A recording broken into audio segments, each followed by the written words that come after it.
why people who speak the greater truth, and have done throughout the period of the media, have invariably been ridiculed and dismissed, because that cannot perceive that the possibility that it can be true. And control of history is also a massive part of this. George Orwell talked in 1984 about basically who controls the past controls the future, who controls the present controls the past, in the sense of, if you can give a fake version of how we got here, you are going to give people a big distorted fix on where they are.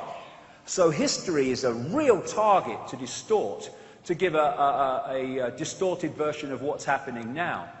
So let's go through history, and let's go in the twilight zone, but from my perspective, perfectly logical from my research.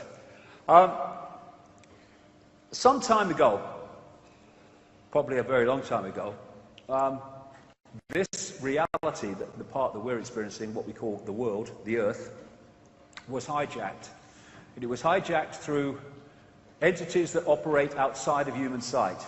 Now, as we talked in the first 2.5 hours, visible light, which is the only frequency range that humans can perceive in the conscious mind, is tiny. Anything that operates outside of that we can't see. But it can, if it's close enough in frequency terms, interact with this reality. And the world that is described in ancient accounts all over the world, it's a real common theme, that preceded this hijack, was in many ways similar to that portrayed in the Avatar movie. It was a world where human consciousness was much more expanded. It understood the connections between everything. It understood that at the energetic, electromagnetic level, that you could communicate with plants, you could communicate with animals, you could communicate with apparently inanimate objects, which are only inanimate on the holographic level to our perception. And there was this sense of oneness, this sense of connectiveness, this sense of understanding that we are just a point of attention within a greater whole. And it was a heart society, going on from what I said earlier. They rather interacted with reality from the heart center rather than the gut, which is where most people in our society today do. In other words, we were coming from this heart vortex area. Now, as I talked about, this is an access point through the illusion into the greater whole. And so when you're coming from a heart connection and a heart perception of society, it is dramatically different and creates a dramatically different society to the one we have now. But then came what I call the schism, a massive distortion in the information waveform construct of this reality. And as this distortion happened, there was a distortion in, as I talked about earlier again, the electromagnetic forces that hold the planets and planetary bodies in some kind of stable orbit, and a lot of these planets went walkabout. The solar system we see today is not how it was in the relatively recent past. This is a book called The Saturn Myth by a researcher called David Talbot. It's probably the best book on ancient symbolism that I've ever come across. It's absolutely first-class research. Came out some years ago now. And from his massive, detailed research over many, many years of ancient accounts and descriptions and symbols, he found all these common themes relating to the fact that what we today call Saturn was not where it is now and was not what it is now in terms of the rings and what have you, but was much, much closer to the Earth, to the point that it was in terms of, because it's not a planet, Saturn, it's a dwarf star, so is Jupiter.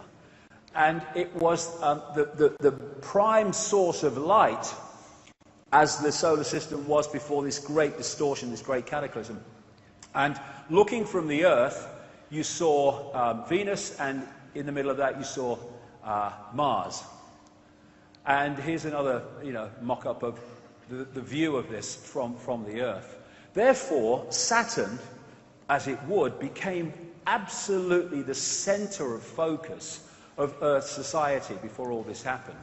Now, people like Immanuel Velikovsky in the 50s and 60s, he was massively ridiculed for coming out with a series of books pointing out that, in his view and his research, there was massive cataclysmic events in the solar system, and the planets and planetary bodies aren't now where they once were not that long ago. Of course, he was ridiculed, of course, he was dismissed, but he was a fantastic pioneer for not detailed truth in everything that he said. How can you do that when you're trying to uncover something that doesn't want to be uncovered? But it was a fantastic trailblazing theme that he had, which has been taken up by people like David Tolbert and Wallace Thornhill. Wallace Thornhill is involved very, very strongly with the electric universe research that I talked about earlier, and he adds his physics and electronics background to David Tolbert's ancient symbolism and accounts background. Saturn, which I say didn't look like that in those days, and Jupiter was certainly involved in these cataclysms. And the effect on the Earth is one of the great universal themes in every ancient culture. Of course, we have the classic coming through the Bible of the great flood and Noah and what have you, but that is just a rewrite of more ancient texts in Mesopotamia, and it's the same theme all over the world, of fantastic geological and cataclysmic events that basically brought the society that was there then to an end. That's Avatar society that I was talking about. And when you look at it, you look at some of the great earth upheavals that we've had. Things like the tsunami in Japan and great earthquakes. Now, they're devastating. I mean, the tsunami was unbelievable in Japan, and also the one earlier that was massively destructive. But at least there was the ability of people unaffected to come and help. When you have a global cataclysm like the one all these ancient accounts describe, then there ain't no one coming, because everyone's in the same situation. And if that happened today, very soon, first of all, what we call civilization will be over. Electricity, gone. Everything to do with electricity, gone. Oil, anything to do with it, gone. It would immediately become a primitive society from the perspective of today. And soon, the knowledge of the more advanced society that was destroyed would be lost, and it would only be passed over in myths and stuff like that. And of course, it has been. Endless stories about great continents, which could be called Atlantis and Mu or Lemuria, in the Pacific and the Atlantic, crashing under the waves in this great cataclysm. And under the sea around the world are certainly some extraordinary buildings and cities that were once above the surface of the water. Now, as I mentioned in the first half, the base construct of this universe is waveform information. So any distortion at that level, and this is where the whole thing was created from, this massive cataclysmic event, will play through to the holographic as great distortions that we will see as great geological and weather events. And it was at this point that the solar system became eventually what it is now. And a lot of researchers into this area of the cataclysm look at the asteroid belt between Mars and Jupiter and say, well, their view, they may well be right, that that's the remnant of some planet or planets that operated in that area before the great cataclysm. So when it happened, the crazies moved in. This force that I'm talking about, that I say, and many of the ancient texts say, were behind the creation of this cataclysm. Not only that, because the mind also works in this waveform level, any distortion at that level will distort human perception, will distort the human mind. And we went from, when I say we, I mean humanity, went from a connected society, an open, aware, expanded consciousness society, into the one that eventually became the controlled society, and even more controlled society that we see today.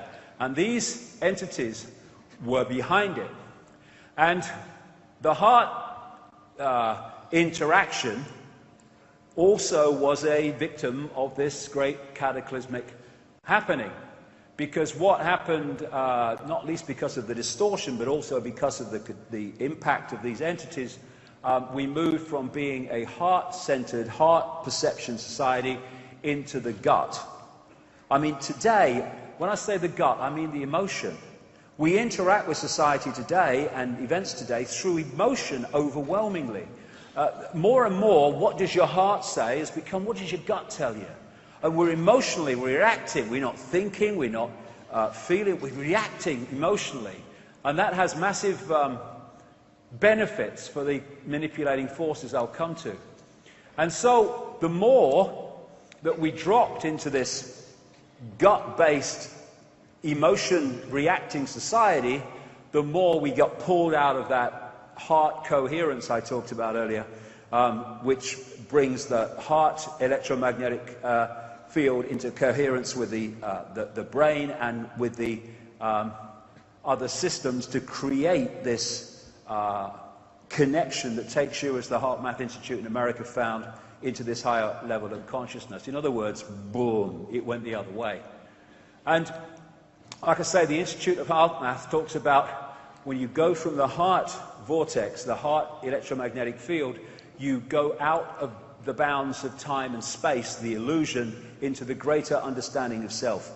So this hijack more and more closed that connection down, and we became a five-sense society overwhelmingly, and therefore locked in to this tiny band of frequency we call visible light, and at the expense of the wider perception that this is just part of who we are, not the totality of it.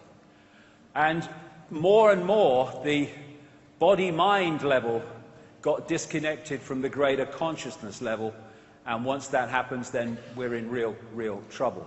We then start to see this as the only reality, instead of realizing that this is the totality and the infinity of what we are beyond this tiny band of frequencies we call the world.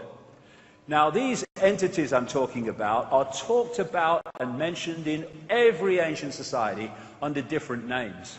And these are interesting to me. This is what they're called by some Central American shaman, the flyers, just a name. We have the demons in Christianity. We have the archons, that is the name for these entities of the Gnostic belief and the Gnostic writings from like 2,000 years ago, around that period and later. And the Islamic jinn. Because the way all of these entities or phenomenon are described is precisely the same, in effect. They're different names for the same thing. And the archons, as the Gnostics called them, were said to be made from luminous fire. The jinn, from Islamic and pre-Islamic Arabia, was said to be made of smokeless fire. And when you look at what's said about it, they're talking about the same force, the same phenomenon. So what is it? The Gnostics are very interesting. Gnostic coming from a word meaning knowledge. Whenever Gnostic thinkers showed any sign of getting their point across and circulating their knowledge and their beliefs, they were slaughtered. I mean, that is just a constant. The Cathars that were slaughtered in southern France, ending up on the castle of Montségur in 1244, they were Gnostic thinkers. The people that ran the great Library of Alexandria with its 500,000 scrolls of ancient knowledge which the Roman Church destroyed, they were Gnostic thinkers. And as a result of this, very little Gnostic writing has made it through what we call history. But then in 1945, a place called Nag Hammadi in Egypt, a sealed jar of Gnostic writings was found hidden. And from that has come a fantastically greater understanding of what the Gnostics were talking about. These were mystics. They went out into other levels of reality. In many ways, we call them shaman today, many of them. This is what they talk about in the